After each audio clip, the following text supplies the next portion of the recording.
Before the war, Warsaw was a living heart in the center of Europe, full of rhythm and defiant energy. Trams rattled along cobblestone streets, children played under the watch of tall chestnut trees, and cafes spilled music and laughter into the afternoon air. The people carried a quiet pride, shaped by centuries of struggle and rebirth. The Polish capital stood not only as a political center but as a symbol of resilience, a city that had rebuilt itself again and again through partitions, uprisings, and fire. Beneath its charm lay an unspoken readiness, a sense that its people might one day be called upon to defend it again. That call came on a September morning in 1939 when the sky filled with German bombers. The sound was deafening, a mechanical roar echoing across the rooftops. Within hours, bridges were burning, and trains leaving the city were packed with terrified families clutching what little they could carry. Yet even as the bombs fell, the citizens refused to abandon their home. Soldiers took positions in the ruins, and civilians dug trenches with bare hands. The city's old walls, built centuries earlier, once again became its armor. The siege began with a ferocity few could imagine. The Luftwaffe circled overhead, dropping fire and steel. Churches, schools, and hospitals were hit without hesitation. Smoke rolled over the skyline like a living creature, swallowing the sun. Every night the sirens screamed, followed by the moan of collapsing buildings. But in the streets, life refused to vanish. Doctors set up makeshift hospitals in basements, teachers gathered children in shelters to continue lessons, and women carried messages through sniper zones. The radio broadcasted hope, urging resistance, and each word became an act of defiance. The soldiers of Warsaw fought not only for their city but for the soul of their nation.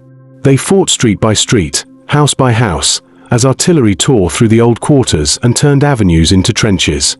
Food grew scarce, water lines were cut, and the dead filled the courtyards. Still, the flag of Poland waved over the city center. German loudspeakers demanded surrender, promising safety that no one believed. The people of Warsaw answered with silence and determination. On rooftops, volunteers formed fire brigades to extinguish the endless rain of incendiaries. They climbed through collapsing roofs to save neighbors they had never met. Amid the destruction, the sound of a violin could sometimes be heard, someone refusing to let music die before the city did. For 28 days, the Polish capital endured what no European city had yet faced in the war. The bombs did not stop. The tanks advanced through burning streets, crushing everything in their path. Yet the defenders fought until their weapons jammed, until their hands were raw from digging through rubble. Foreign correspondents who witnessed the siege wrote that Warsaw had turned into a single fortress of courage, a place where every wall, every window, every heart stood against annihilation. When at last the city could no longer stand, when ammunition was gone and hunger had become unbearable, the commander of the defense ordered the white flag raised. The German army entered a ghost city where silence hung heavier than smoke. The world looked on, then looked away.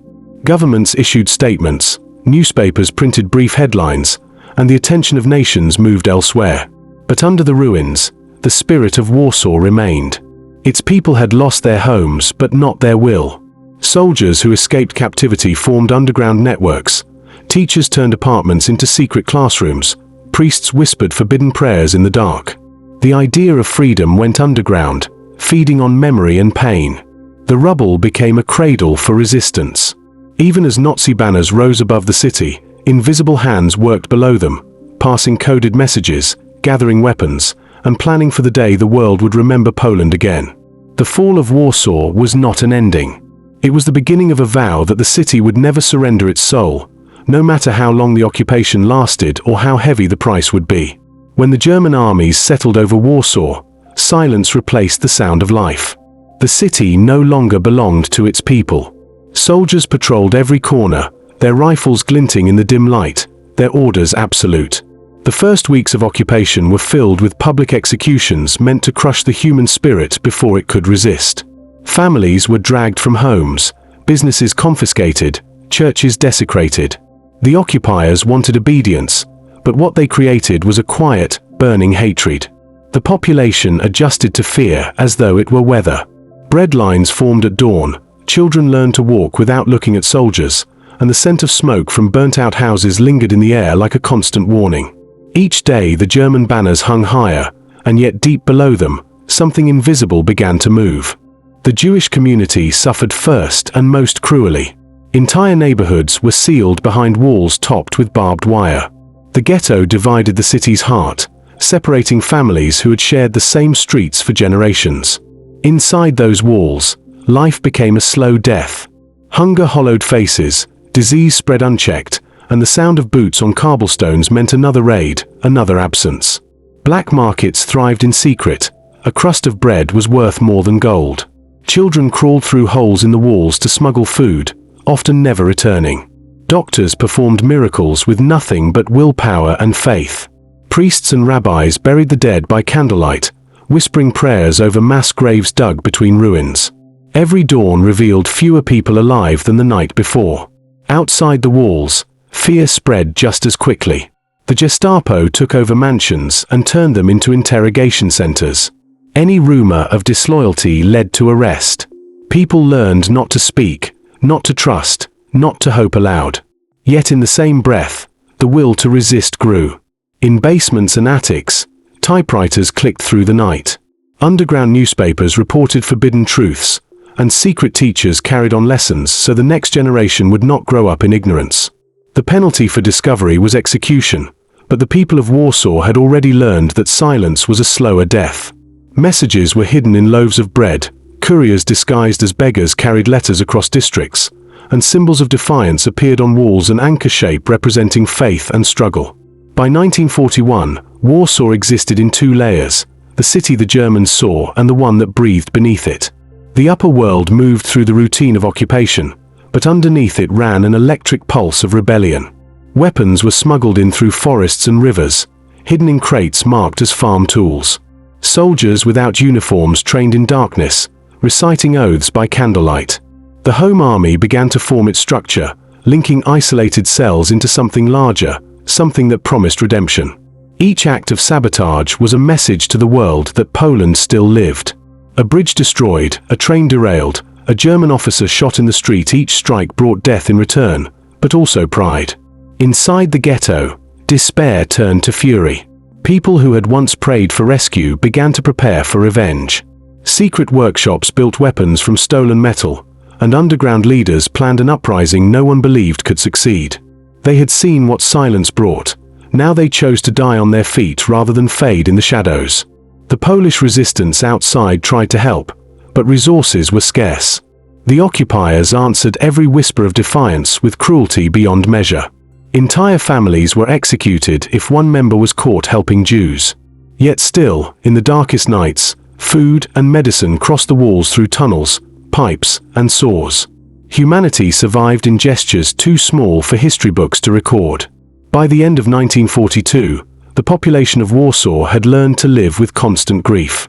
Trains leaving the city carried away thousands every week, bound for camps whose names would later define horror itself. The air was thick with the smell of burning and the absence of hope. Yet even as death surrounded them, the people refused to forget who they were. Every whispered prayer, every forbidden song, every act of courage was a declaration that the city's heart still beat beneath the iron boot pressing down on it. Beneath the ruins, resistance took root, silent but unbreakable, waiting for the day it would rise to meet the occupier face to face. By the summer of 1944, Warsaw stood at the edge of exhaustion and hope. 5 years of occupation had stripped the city of nearly everything but the will to fight. Rumors spread that the Red Army was advancing rapidly from the east, and Soviet artillery could already be heard across the Vistula River. To the citizens trapped under Nazi rule, those distant explosions sounded like salvation. The underground resistance, the Armia Krajowa, saw in this moment a chance to free the capital before the Soviets arrived. They believed that if they liberated Warsaw themselves, they would prove to the world that Poland was not broken and would reclaim its own destiny. The city began to stir. Men and women moved quietly through alleys carrying hidden weapons. Messengers whispered passwords in the dark, and the smell of gun oil replaced the scent of fear. Every street seemed to wait for a signal. Every window hid someone ready to rise. When August arrived, tension gripped the city like an electric storm. On the first day of the month, the order came. It was 5 o'clock in the evening when the first shots echoed through the capital. In a single hour, Warsaw transformed from a city of silence to a battlefield. White and red flags appeared on rooftops, thrown open from windows like a collective cry of freedom. The first attacks struck German patrols by surprise, and for a few glorious hours the occupiers faltered. Barricades rose from rubble, built with furniture, cobblestones, and burnt-out cars. Civilians brought food, water, and courage to the fighters. The air filled with chants and gunfire. For the first time since 1939, the Polish language rang freely in the open streets. It was as if the city had remembered how to breathe. The early days of the uprising were a triumph of spirit over logic. Resistance fighters captured police stations, freed prisoners, and seized supply depots. Crowds cheered them as heroes, even though most carried little more than pistols and grenades. Church bells rang as messengers darted through gunfire carrying coded reports. The people dared to believe that freedom was within reach. News spread quickly across Europe that Warsaw had risen. Radios transmitted messages of defiance, and Allied planes dropped leaflets promising help. Yet behind the joy, danger loomed. The German army began to regroup, and the Soviet advance suddenly stopped on the far bank of the river. The Red Army could see the burning city but made no move to cross. As days turned to weeks, the initial victories dissolved into desperate defense. German reinforcements poured in from the west, bringing tanks, artillery, and flamethrowers. The SS units sent to crush the uprising were notorious for their brutality. They advanced methodically, reducing entire districts to ashes. Each house was fought for like a fortress. The insurgents had little ammunition and no heavy weapons, but their determination filled the gap. Teenagers carried Molotov cocktails through streets littered with glass and blood. Nurses turned cellars into hospitals and worked until exhaustion blurred their vision. The wounded refused to leave the front, crawling back to their posts with bandaged arms. The enemy responded with air raids that shook the ground and tore the sky apart. By mid-August, the city was engulfed in flames. The smell of burning stone and human flesh filled the air. Whole families died together in basements that became tombs.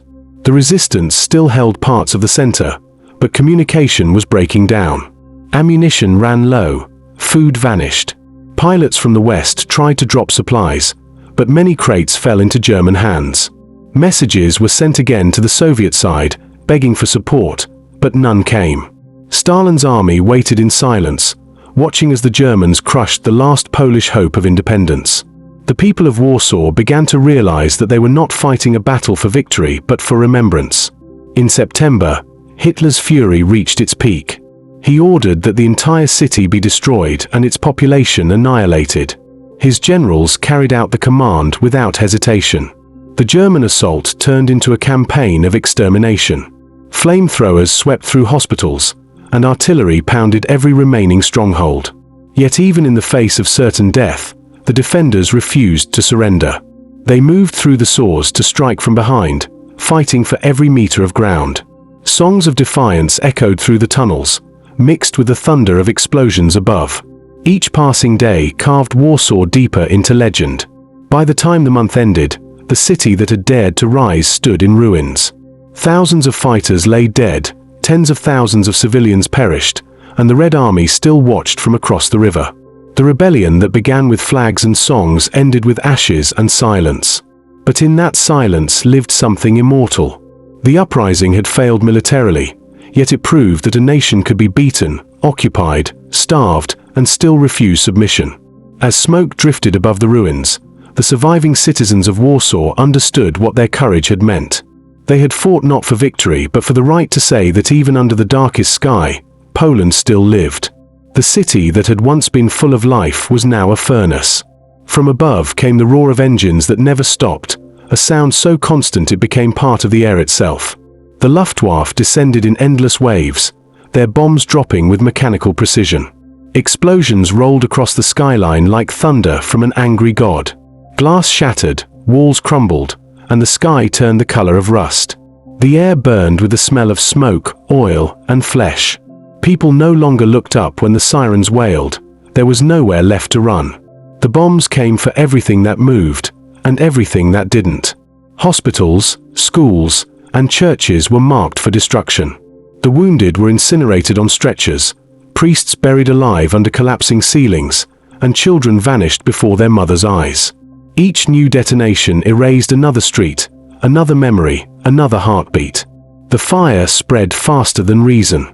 Wooden roofs burst into flames, and entire neighborhoods became rivers of molten debris. Streets that had once carried trams now flowed with burning oil. The cobblestones were slick with blood and ash, making it hard for the living to escape or for the dead to rest. Smoke blotted out the sun, turning noon into night. The only light came from the inferno devouring the city, flickering against walls that leaned like dying giants. Fire brigades tried to hold back the tide, but their hoses melted in their hands. Men and women carried buckets in endless chains, throwing water onto flames that laughed in their faces. The heat was unbearable. Skin blistered in seconds. The city was no longer a battlefield. It had become a single, vast crematorium. Those who could no longer survive above ground fled into the sewers. Down there, in the damp tunnels that once carried waste, life continued in darkness. The sewers became arteries of survival, guiding the desperate through the bowels of their dying home.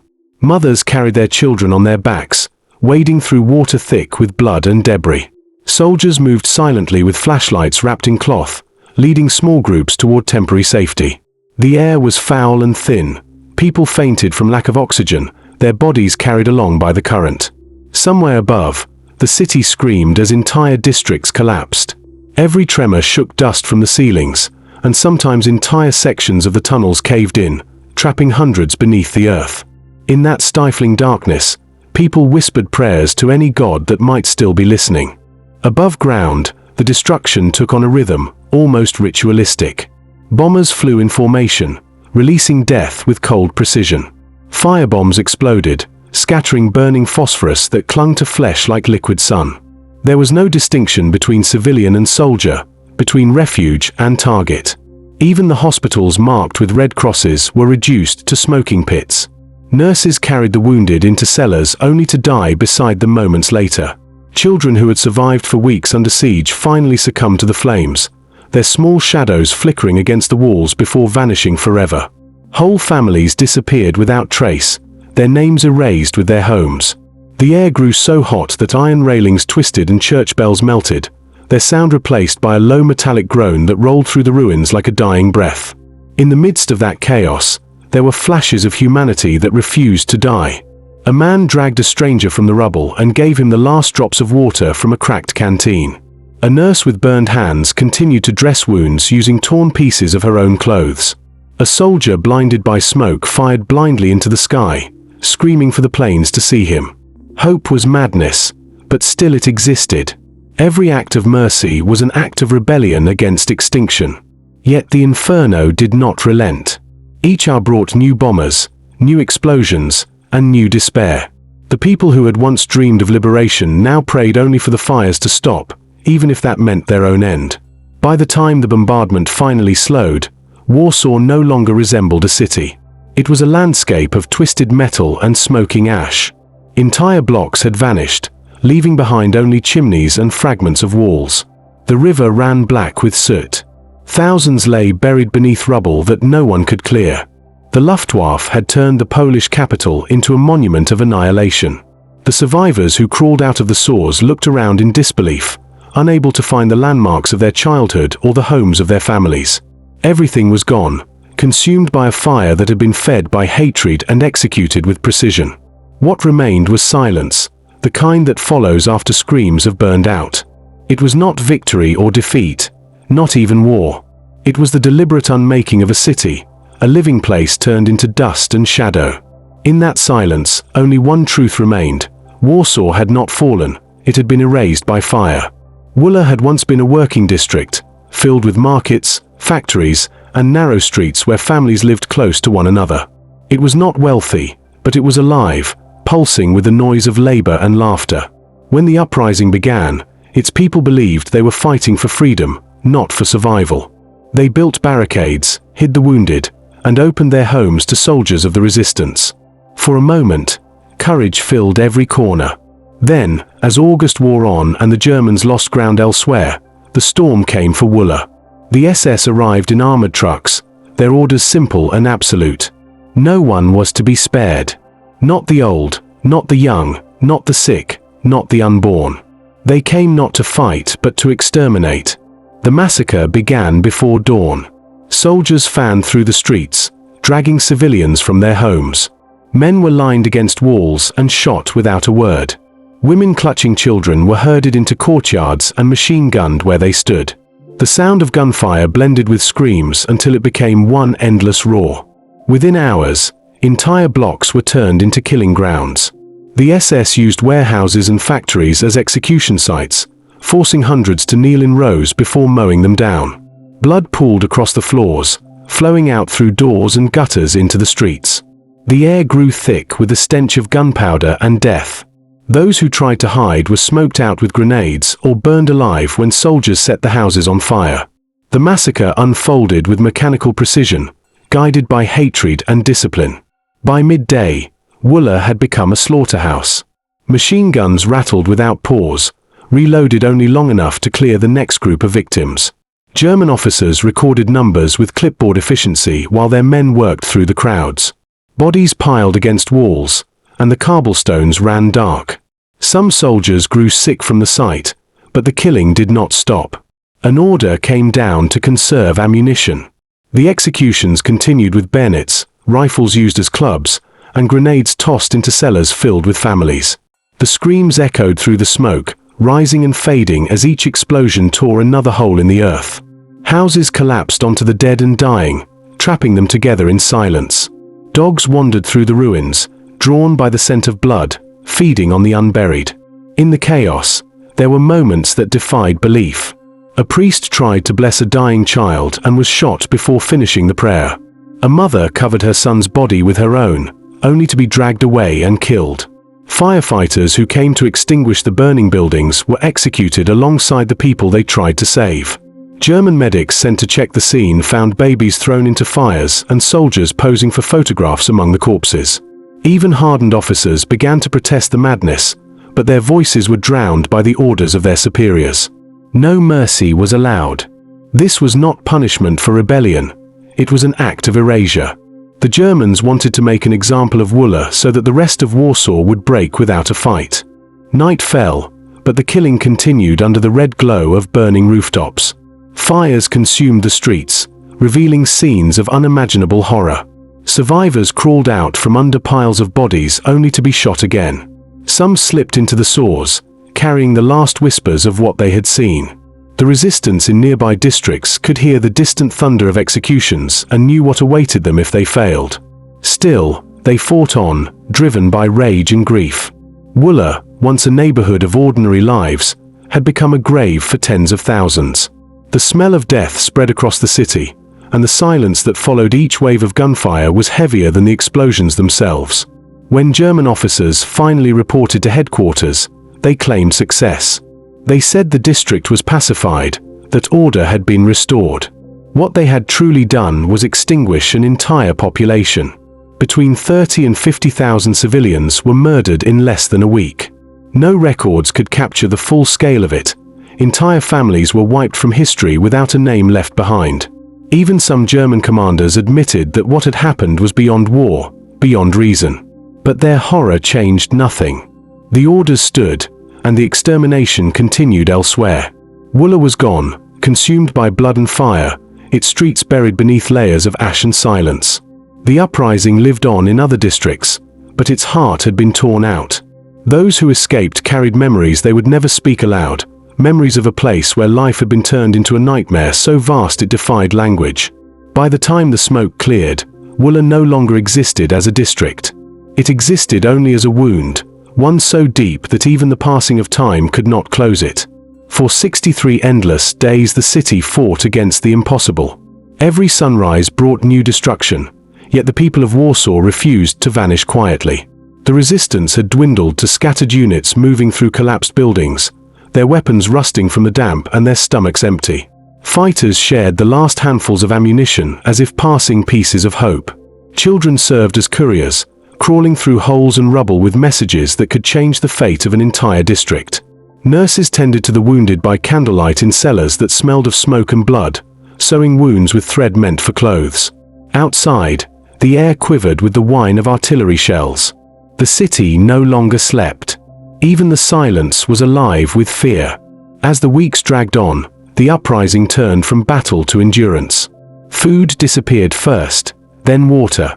Wells were poisoned or destroyed, and the source became the only passage left for movement and survival. Those who ventured above ground did so at night, slipping through ruins like ghosts. Fires burned unchecked, feeding on whatever remained of wood and memory.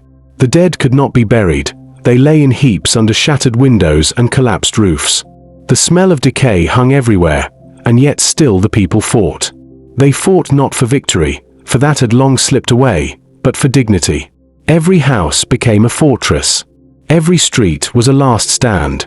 The city's defenders refused surrender, believing that every hour gained was a message to the world that Warsaw had not bowed.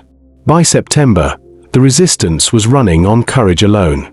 Weapons jammed from overuse, medical supplies were gone, and hunger gnawed at every living soul. Soldiers fainted from exhaustion before firing a shot. Civilians trapped between the lines scavenged burnt flour and boiled leaves for soup. Children no longer cried. They had learned that silence was safer. The Germans pressed forward relentlessly, their artillery grinding what was left of the city into dust. Each district fell like a candle being extinguished. The old town collapsed after weeks of street fighting. Its churches turned into piles of brick. The defenders retreated deeper into the ruins, knowing each step back meant another layer of the city lost forever. When October arrived, the uprising was a body without breath. Communication lines had failed, and the last radio messages carried only fragments of desperation. The resistance leaders met in a ruined building surrounded by the sound of gunfire. They knew the truth.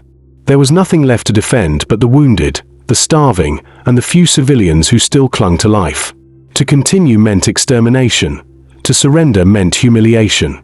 They chose to end it, not for themselves but for those who had survived the fires. On the second day of October 1944, the guns fell silent. What remained of the Polish Home Army laid down its weapons. The Germans promised safety for civilians, but few believed them. The soldiers of Warsaw, thin and hollow-eyed, emerged from their shelters with their hands raised, walking through the ruins of the city they had once sworn to protect. The surrender did not bring mercy.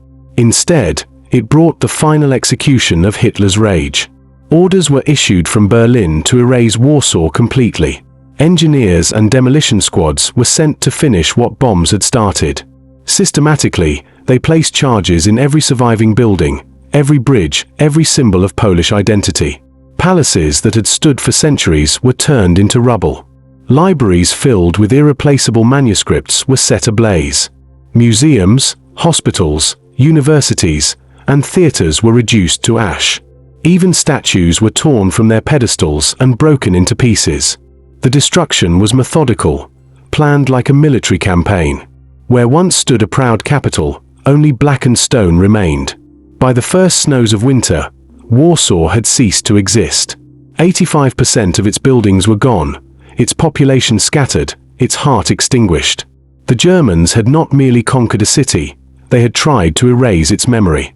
Photographs taken by soldiers show nothing but a horizon of ruin. Streets were no longer streets but paths through mountains of debris. Smoke still rose from the ruins months after the last explosion. Those who had survived the siege walked through the remains searching for familiar landmarks and found none. Churches were hollow shells, bridges lay twisted in the river, and the once grand avenues were unrecognizable.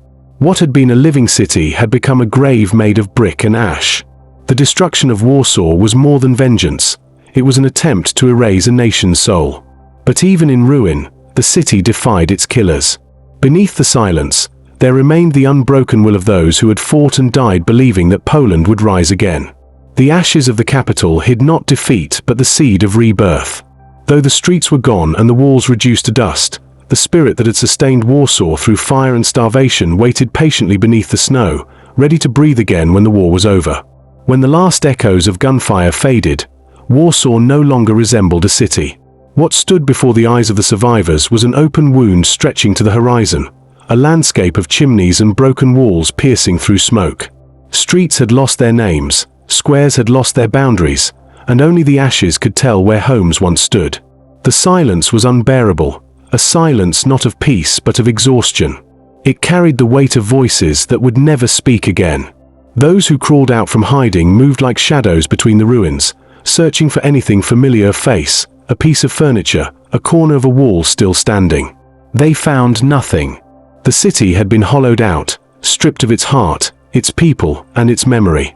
The Germans gathered the remaining civilians in columns and marched them toward the west. Thousands were herded through what had once been their streets, now covered in dust and broken glass. Soldiers shouted orders, dogs barked, and the sound of boots on rubble marked the end of every illusion. Those too weak to walk were left behind. Some were shot where they stood, others disappeared on the road. The prisoners were sent to concentration camps or forced labor, scattered across territories that would never again see their names. The people of Warsaw, who had once built barricades and whispered songs of resistance, were reduced to wandering ghosts. Families were torn apart without farewells. The city that had fought for its life was now emptied like a grave. In the months that followed, German engineers continued their work, dismantling what remained. Explosives reduced surviving buildings to dust, leaving behind only fragments of chimneys, skeletons of factories, and the outlines of churches. Photographers accompanying the troops documented the destruction as if chronicling an achievement. The images captured a haunting stillness: no roofs, no windows, only hollow shells of stone. Even the statues that had survived the firestorms were decapitated, their faces buried beneath ash. From the air, Warsaw appeared as a grey expanse without form, a place where nothing could live. The once bustling avenues were now rivers of debris, and the city that had been called the Paris of the East was erased from the map. When winter came, snow fell over the ruins, disguising the horror with a deceptive calm. Beneath the white layer lay frozen corpses, crushed bones, and fragments of a civilization that had burned itself out in defense of freedom. The wind moved through the empty streets like a whispering spirit, carrying the faint odor of burned stone and human remains. Survivors hiding in the outskirts spoke of the smell that lingered for months, a scent that clung to everything it touched. No one could escape it. It was the scent of history itself decomposing in real time. In January 1945, the Soviet army finally entered what had once been Warsaw. Their tanks rolled through snowdrifts and over rubble without resistance. There was nothing left to conquer, nothing left to liberate. The red flag was raised over a city that no longer existed. Soldiers moved carefully through the ruins, their footsteps echoing in spaces where streets had become canyons of stone. They found no cheering crowds, no victory parades, only silence. For the first time, the conquerors of Europe stood in a capital completely annihilated by human hands. They looked upon a place where death had done its work so thoroughly that even birds avoided flying overhead. Foreign correspondents arrived weeks later, stepping through the wreckage with cameras and notebooks. What they witnessed defied language. Their reports described a capital that had ceased to breathe, a civilization reduced to dust. Newspapers across the world printed the photographs, vast panoramas of emptiness that looked like the surface of another planet. One journalist called it the capital that died, another described it as a graveyard larger than most cities. They wrote of a silence so deep it made the living whisper out of instinct. Reporters stood inside what had once been cathedrals and opera houses and found nothing but echoes. For months after the war's end, the ruins remained untouched. The few who dared return moved carefully, terrified the walls would collapse. They carried shovels and hope, digging through the frozen remains to find traces of loved ones. Each discovery was both a wound and a relief. The city was gone, but memory was not. Even among the ruins, the survivors refused to let Warsaw disappear completely. They marked the places where houses had stood, recited street names from memory, and spoke to one another about a time when the air had been filled with music instead of ash. The smell of destruction never fully faded. It was woven into the air, a final reminder of what had been lost. The city that ceased to exist lived on in their voices, carried through the smoke and silence, waiting to be rebuilt from its own ashes. When the guns fell silent and the smoke drifted away, Warsaw was nothing more than a scar on the earth. The war had ended, but the world's attention turned elsewhere. Europe was dividing again, and the ashes of Poland's capital became a forgotten monument to human endurance. The survivors who returned found no homes, no streets, no walls. Yet from the emptiness rose a determination stronger than the rubble that surrounded them. They began to rebuild without waiting for permission, guided only by memory. Each stone they lifted was an act of defiance. Each repaired arch a declaration that their city would live again. Architects gathered old photographs, painters recreated lost murals, and craftsmen shaped bricks from the ruins of the past. The reconstruction of Warsaw became an extraordinary resurrection. The old town was rebuilt exactly as it had been, using pre-war sketches and fragments of memory. Where history had been annihilated, they restored it with patience and pride. The process took years, sometimes decades, but the people refused to yield to despair. The rebuilding of a single house felt like a victory over death. Beneath the fresh paint and clean walls lay the dust of 1,000,000 lives, each one whispering its story through the stones. Warsaw did not just rise, it returned as both a city and a memorial, a living testament that even total destruction cannot silence the will to exist. Today, the city stands tall once more. Its skyline reflects the light of renewal, yet every shadow carries the memory of loss. On the 1st of August each year, as the clock strikes 5, sirens wail across the streets. For one full minute, the entire city stops. Cars halt, voices fade, and even time itself seems to bow. It is not mourning. It is remembrance. It is Warsaw breathing again.